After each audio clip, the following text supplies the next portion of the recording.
Okay, so everybody, thank you for joining us back at the show. And we were talking with Anita regarding how important it is that we take the word but out of our language. Let's talk about that. Yeah, okay, so where we left off is we were explaining that when you use the word but, you are speaking to the limbic brain. And what you're telling the limbic brain is, nothing I've said matters before. So we insert the word and. It allows, it allows the limbic brain to just simply make a transition as opposed to a cut. It opens that up and it keeps that person in an open state. Yeah, I love you and I love you, but your room is dirty. I love you and you need to clean your room or whatever. Right. It's very simplistic. And and when I'm coaching people, they'll be talking to me and they'll say da-da-da, but, and I'll say and, da-da-da, but, and. Yeah, and so we train.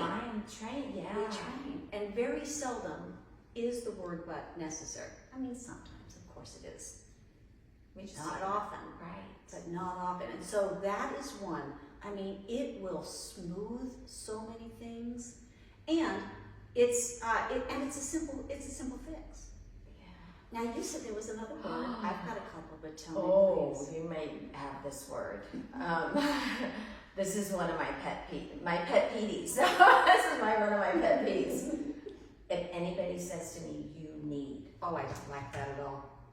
My blood pressure goes up. Okay, now look, that's your limbic brain. Okay. Right? It's a cool limbic brain or whatever. Yeah, it's a good one, right? Jill does not like that. No. Okay, and explain why, please. Wait, what'd you say? Duly noted? No taken. No taken. So, because they have lost me because you have no idea what I need. Oh my gosh, yes. Mm-hmm. You know, what's interesting is that your reaction is, it's aggressive, right? It's aggressive. Yeah. And yet people say also, they say it to themselves too, I need to do this, I need to do that. So when somebody says to you, you need to, they're basically saying stuff in a controlling fashion. Oh, completely. Yeah. Yes. You don't know what I need. I wonder what friend that is. She knows I don't like that word, so. And then when you say it to yourself, you're placing your brain in a state of neediness instead of action. Okay, so just real quick, just a side note. So when we were at the the Kaiser today, my mom goes, "I'll try and do better. I'll try and remember to put the ice." And I said, "Mom, stop. Do not use the word try. It's all about action.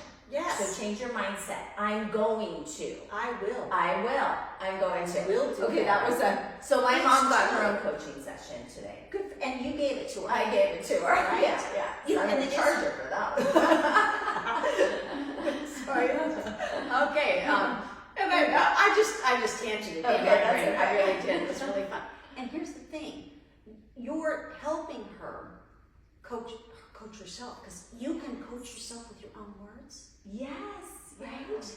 And then you can coach others with your words, and you can also keep their emotional status in a place, kind of like in a green zone instead of a red zone. Because when somebody says to you, you need to, or you have to, right?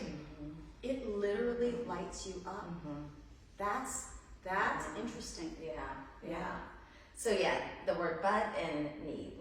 No. Right. Okay. Or what? Or have to. Oh, yeah.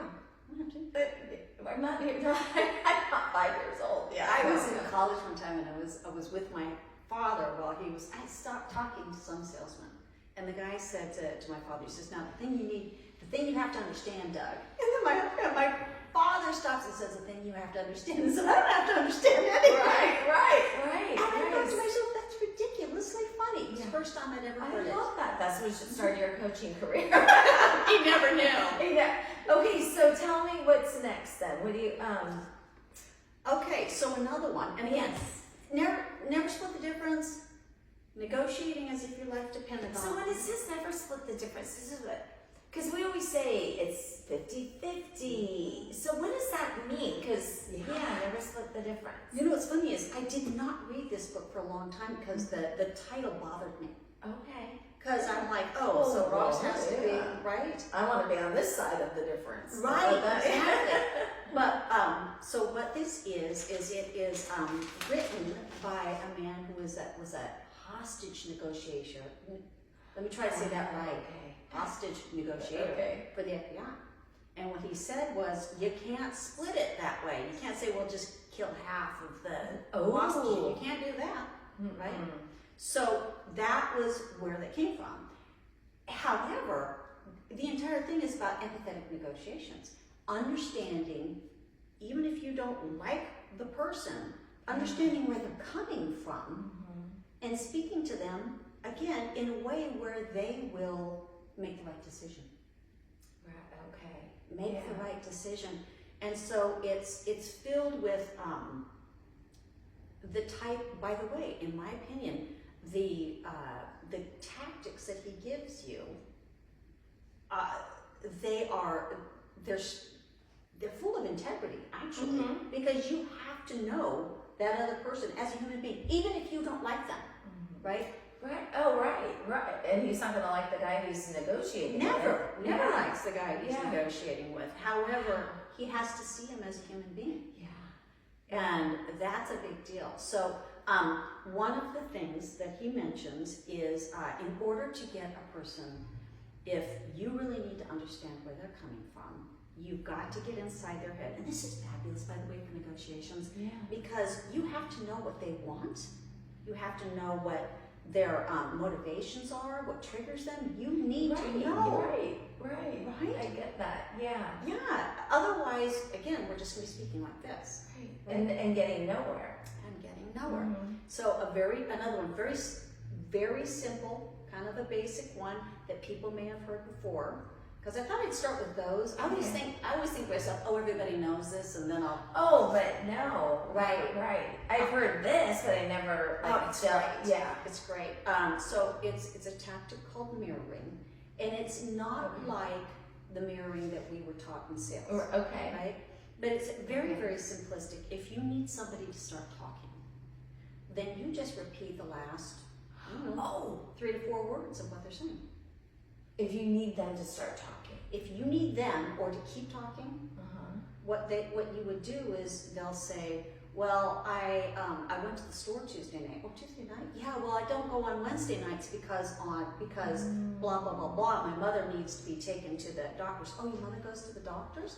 And you go like this, right? It's called mirroring. Sometime, the other night, I did it with my husband. We walk together. And usually, a lot of times we walk in silence. Okay. Which is okay. I mean, he's a dude. He's in his head. It's the way it is. But I wanted a conversation. Yeah. So I just mirrored. He finally said something, and I mirrored it. We talked the whole time. Oh. It was awesome. Travis, are you watching? No. Travis all the time is just like, great. Yeah. Make me an example. Right, exactly. Sorry. Yeah. Thank God he's a willing participant. He really is. He's amazing. Yeah. He's a good sport. Yeah. But it's mirroring. And when you do that, you will get people to just continue to talk. You will learn more about them. Yeah. And if you need to be in negotiations with them, or you need to pull them together for something, then you can learn a lot simply by mirroring. And again, it's repeating the last 3 to 4 words that they said. It's so simple. Yeah, it is simple. It's not the same mirroring that we were taught, like how to sit the same, or lean back, or whatever. But and there is a component in that. By the way, that would be in what everybody is saying. Oh, what is that book? Oh, this is so much fun. So this is a book on body language. Okay, so part of the mirroring thing. Now, this is by a guy named Joe Navarro, who was an FBI interrogator. Oh, these are good. I love these authors. Yeah, because these guys are doing some high-level stuff. Right. So he talks about mirroring like that with what you were talking about, which is like literally watching their movements. If they lean forward, you lean forward, that type of thing. And the actual technical term for that is called isoproxism. And I would never remember isoproxism. That weirdness in my head. Yeah, you're good. You can get so good with it when you literally start your heartbeats will start to regulate and your breathing will regulate. It's amazing. Yeah, it's almost like meditation. With another human being. Yeah. Right? What a thought. Yeah. Oh yeah, that's a good, I like that. We just discovered something. Yeah, I know. I like the way you did that. Okay, because I do want to talk about a couple of things about people coaching, but I still want to finish like the tools, the technique, like what, I don't want to skip on a couple things here. That's good if that's what you Okay, want. but what about like, do you offer any, like, well, let's talk about who you coach. Oh, goodness, okay. Okay, the type of person, so here's the thing, but I want to make sure I get to really some good meat stuff because Anita, I think you just have a gift of coaching and people out there have had coaching in the past and didn't, and then just stopped. Sure. Or have always learned about coaching and life coaching and said, I don't know if I really need it. And then they're in the same position or worse than they were. So, what would be, so I want to ask you this. So, hold please. I want to figure out how would somebody say to themselves, is coaching right for me? Because in my eyes, whether you're a business leader, whether you're in sales, or even just family dynamics, I do think coaching is super important, especially being in our own business and stuff. So how do you decide if coaching is right for you, for somebody? Well, the question, I guess, would start that we would assume that somebody's even asking that thought, right? Having that thought.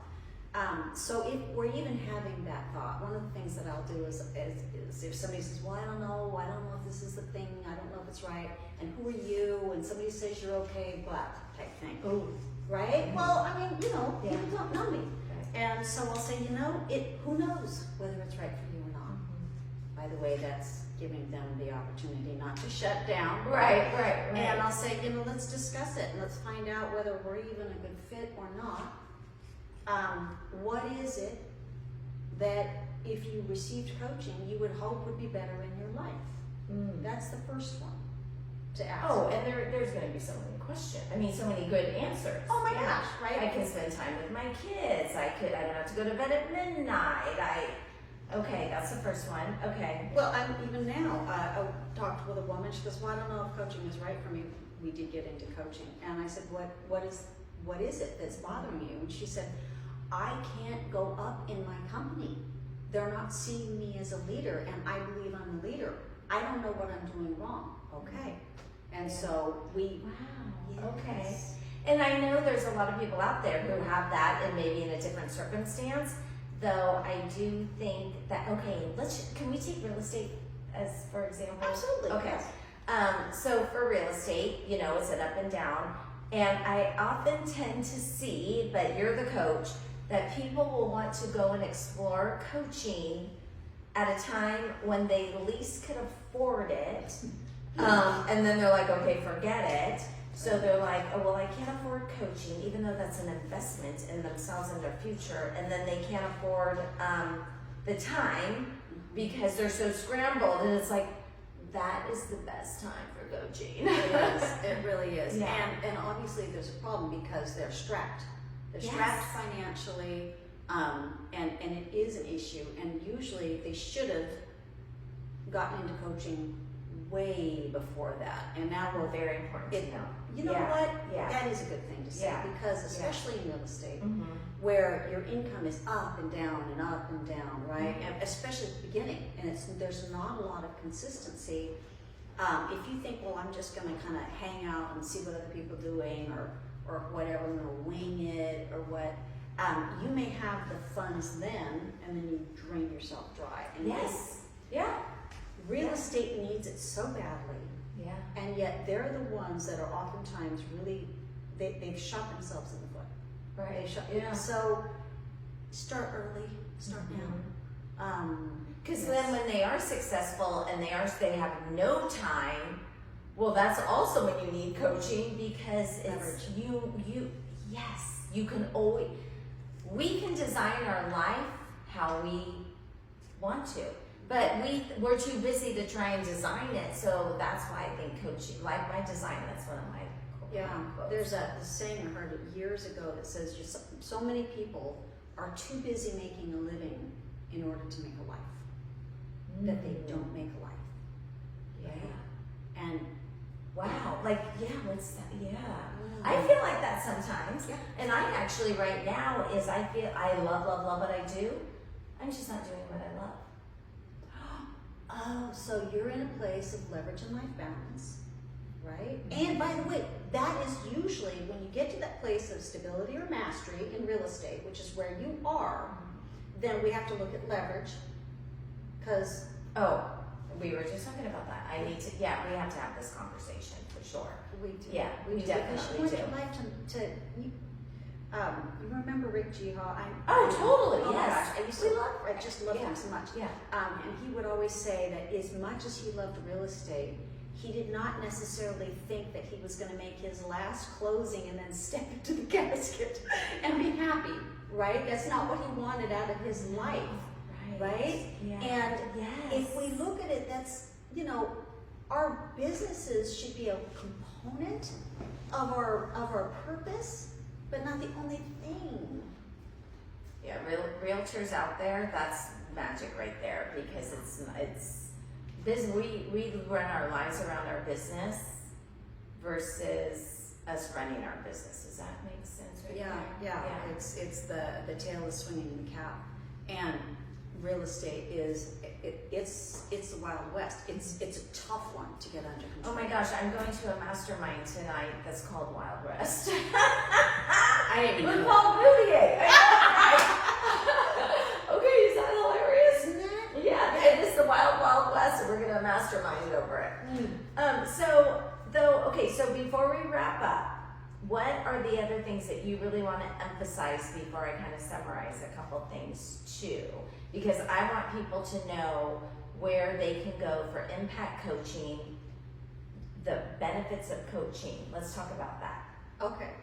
Well, benefits of coaching, again, you will improve in your life. You will improve your income. Your income is going to improve, and your quality of life. Quality of life, for sure. Mm-hmm. You mentioned with real estate that one of the very, very big difficulties is that the lack of money, right? One of the things that I am getting ready, just about ready to launch, is an online platform of coaching where people can, because as much as I like to do one-on-one coaching, that's kind of the thing I love. Right. Those private conversations where you can really get deep. But it's expensive. It is expensive, and not everyone can afford it. So I'm putting together an online platform where people can go, and it's membership based to get different levels of coaching and at different levels of cost. Okay, it's a good start for people then. It can be, and then maybe that's something that because I recognize sometimes there's a price barrier. And so we're working on putting that together, and that should be happening soon. So that would be something you'd want to take a look at. Okay, so what's next for Anita is this next program, and then will that be on your impact coaching website, which we're going to be sharing too? It will be. We're starting that, and the information to get there will be on that. We're looking for a platform where we can put an entire community together, not necessarily the website, but we're going to be launching it. So the information will be there. I basically changed the name of my company from Impact Coaching Consulting to Impact Coaching Community.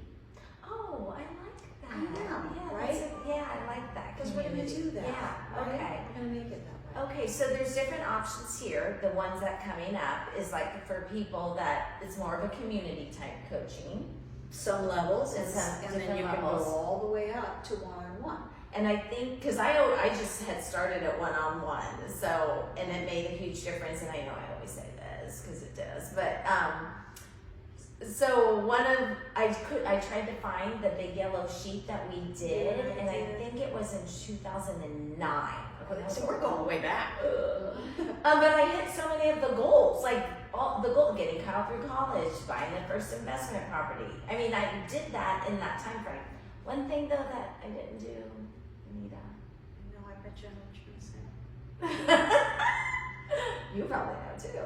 I wanted to be engaged by the time we graduated from college. You know, I'm not sure where I'm going to go with this one. Yeah. Although it is in this one. Okay, thank you, Judy. Okay, I'm working on it. Okay, I'm in the back of your mind, right? Right, Okay. always. Yes, okay. But really, but I will, here's one thing. Let me talk about that a minute, because with your coaching, and let's just take this one example. You are going to have me mindset activity and activity. It's not just going to be like, oh, I want a boyfriend, I want a date, I want to. No, you will have me do there'll be homework. And you're going to find out what is preventing me from going out that front door. So so maybe that will be our first number one thing. You know, the difference between therapy and coaching is that in coaching we put together action steps. Yes. Yeah. Right? And I have to get my coachee to agree to the action steps, right? I can't just, but if they agree, like you did, right? You were very coachable. I really appreciate that. You know, you just come in and what do we need to do? And we would talk about it, and you did it. Yeah. Right? But if you agree to the homework, it will get done. It's gonna happen, and you make it that it's gonna happen. Yeah, and there's huge accountability there. And I know a lot of people don't like accountability, but if you don't have accountability, you're still sitting in the same seat that you're sitting in. That's really true. All right, so we want to anything else before we wrap this up? Do you want to look at your notes or anything? I feel pretty good about this. Okay. So you guys, if you want personal coaching for your business, for just your life coaching, maybe there's struggles in the family, because it's not just about business, definitely contact Anita Hodges. I personally used her for a coach. I did all those things, and I don't want to say fail, and I didn't do one because I didn't do the activity for that one. Okay. Yeah. Oh, well, that's interesting. Yeah. Huh. Yeah. We should take a look at that. Yeah. Right. But everything else was fine. So please, we are going to have all the information for the Impact Coaching and Community, so please watch for that. And Anita, thank you so much for joining me. I loved it. I so appreciate you coming all the way over here. Thank you. You're welcome. Thank you. It's delightful. Thank you for joining the Get Real with Jill live video podcast. And you guys, please feel free to subscribe to Spotify. You will also see this on YouTube. And I can't express enough the importance of her coaching, and really, I hope you take what she said today about conversations, and really, what are the words that are coming out of our mouths to the other person, and then what are we really taking in? And I hope that you're taking in with a kind heart. So with that said, remember today, be kind to somebody, do something different, and your smile can make a difference in somebody else's life. Their smile back at you can make a difference in your life. I promise you. I will see you next time. Thank you so much for everything that you do, and thank you, Anita, because you made a difference in my life, and you still do every day. Thank you. Okay. Thank you. Bye-bye. See you next time.